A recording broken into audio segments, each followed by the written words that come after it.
The underestimated. We miscalculated the scale of the human species by at least 8 orders of magnitude, said the engineer, his voice heavy. The War Council sat in stunned silence. Humanity's population had been estimated at a mere few hundred billion, barely enough to field 2 cruisers, let alone the ever-growing armada tearing through their core systems. After the initial strike, humanity's forces should have been crippled. Instead, their numbers kept multiplying. The first target, Arthon Prime, reported just 15 human vessels. 3 days later, the attack on Vialos recorded 100. By the time the outpost on Duran scanned over 1,200 ships, the report was dismissed as a system error. Until the colony fell, billions were lost before anyone could grasp the truth. Now the council listened as Kalis, a weary sensor specialist, began his explanation. His multifaceted eyes glinted with both grief and fear. Our sensors tracked FTL pings, he said, his voice trembling.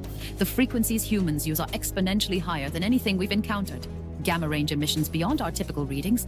These ships aren't coming from nearby systems. They're traveling from extragalactic distances. The room shifted uneasily as a hologram of local space appeared. Kalis pointed to a web of spiked vectors protruding from the galactic disk. The ships are converging from hundreds of different directions. This isn't a coordinated fleet, it's fragments. Each attack we've seen so far is from a separate group. He paused, his voice breaking. What we thought were fleets, they're exploratory forces. They're using our transmission stations as navigational beacons. Every target so far has been a high-output signal, not a strategic site. The room froze as his final words cut through the tension. We haven't just underestimated their numbers. The humans aren't surrounded. They're everywhere. This isn't war, it's reconnaissance. Kalis left the room before the panic set in, guilt gnawing at him. They deserved to know the truth, but he took bitter satisfaction in their dawning realization they'd already lost everything.